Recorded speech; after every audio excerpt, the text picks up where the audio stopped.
Fantastic. All right, so the last study that we were going to talk about, and we may talk about this in a little bit more detail if you want, is looking at a project where you're using electrical stimulation to improve fatigue in people with MS. So we're talking about transcranial direct current stimulation, where electrical current is delivered through electrodes placed on the scalp. Mm-hmm. And so this is a really tolerable treatment. So when you hear electricity, it can sound scary, but this is actually really well tolerated, and it's a very mild electrical current. Mm-hmm. And idea here is just to stimulate neuronal functioning. So it potentiates neuronal firing, so that especially when paired with the therapy, you might have a greater benefit. And we were just speaking about the trial, and that's really what brought us to TDCS, is if we can enhance rehabilitative strategies, so that if we can pair the TDCS type treatment while doing rehabilitation, we may be able to enhance the outcomes. And so in the literature, TDCS has been reported to be effective in a wide range of symptoms and conditions, both in healthy individuals and individuals with all types of disease conditions. And some of the strongest evidence points for cognitive impairment or improved cognitive functioning, and then also a generally kind of an alerting effect and a mood-enhancing effect. And so it brought us to fatigue. So we're interested both in TDCS for cognitive functioning and fatigue, as well as some other symptoms. But when we know also that TDCS is effective with cumulative treatment, so you need more than one, and you need multiple sessions, probably spanning weeks and even months, for optimal effect.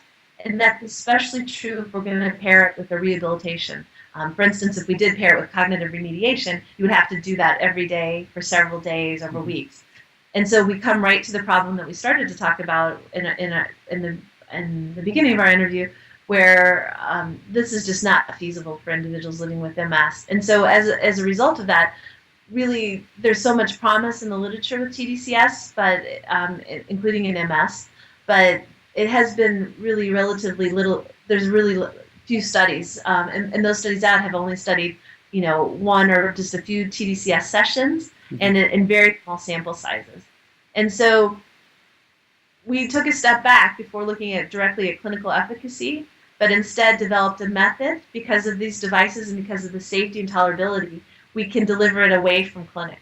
And so we have a remote supervised protocol that we train participants to self-administer the device. And we have some patients have very high EDSS levels. So we're reaching progressive patients, sometimes with proxy with the caregiver. So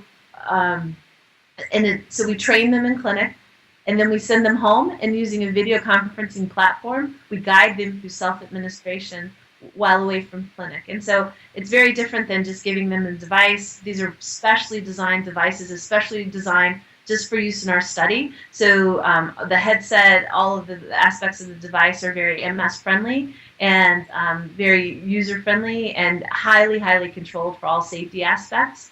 And so in the study that we reported, we did a methods trial where we developed this technology, and we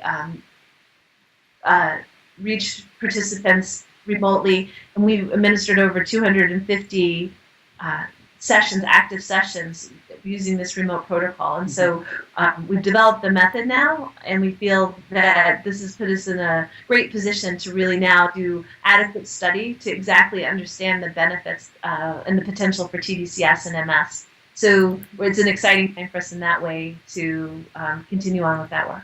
Okay, fantastic. And so is that a study now are you currently recruiting for that study? Is there? Yep, so now we're currently recruiting for, so that was an open label methods study that we reported, and now we're including a sham comparison. So that's where the devices are remotely controlled to deliver a single dose.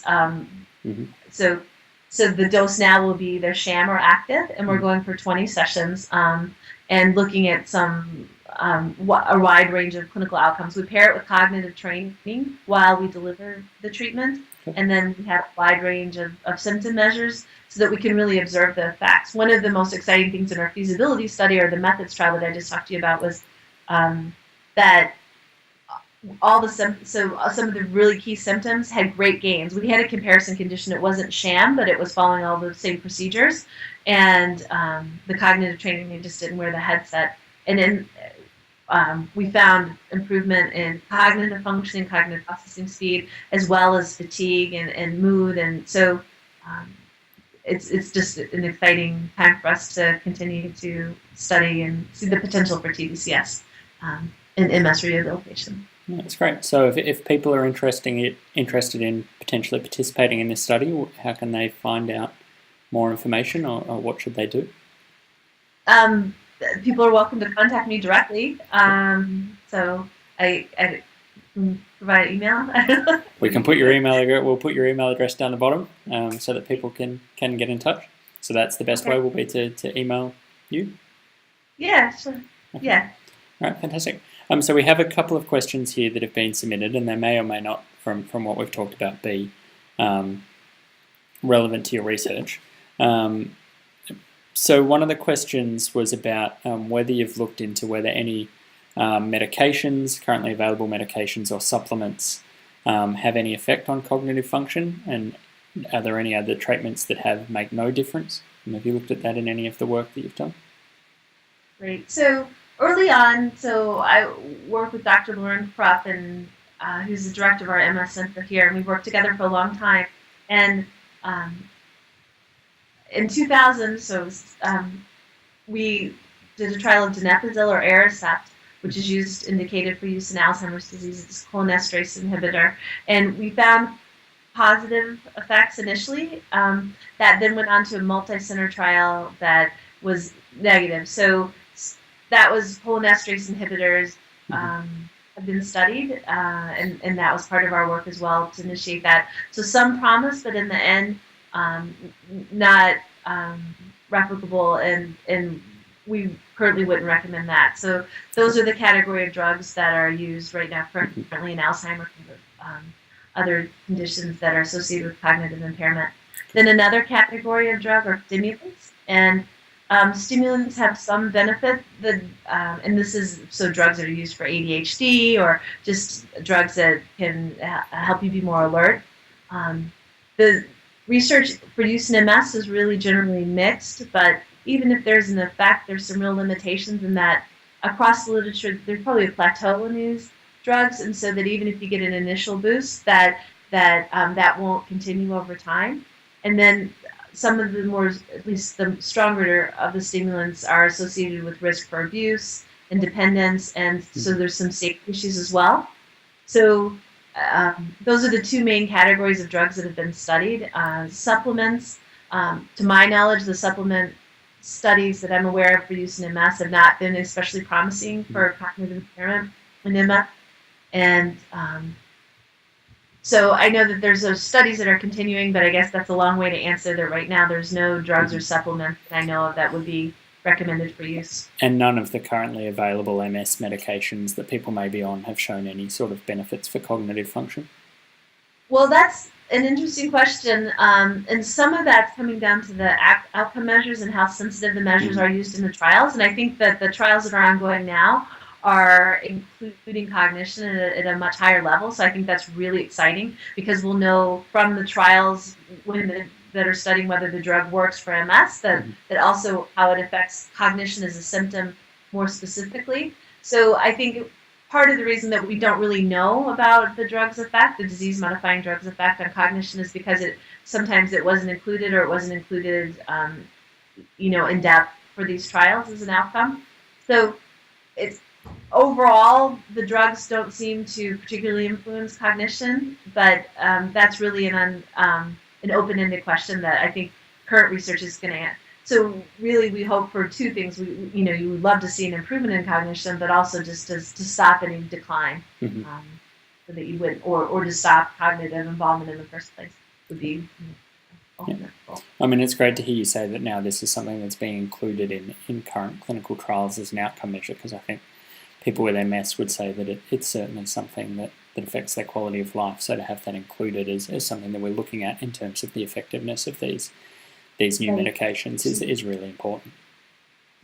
Cognition has become really received a lot more attention and careful study, especially over the past several years, and it's a really exciting time. So I think that will lead to some real meaningful, real-world answers hopefully soon. Okay. So the other question, we talked about one earlier about the blood test measures, and that isn't something that you've looked at. So the other question was whether or not you've seen any correlation between cognitive decline and any particular physical declines. Do they often coexist? Is there anything that you often see at the same time? Okay, so there's a link between physical and cognitive decline, but it's a link. So it's not, sometimes you can have marked physical decline and be completely cognitively intact, have no cognitive involvement. But sometimes cognitive involvement can be the primary or only symptom in MS. So they are linked, but they're not a direct correspondence.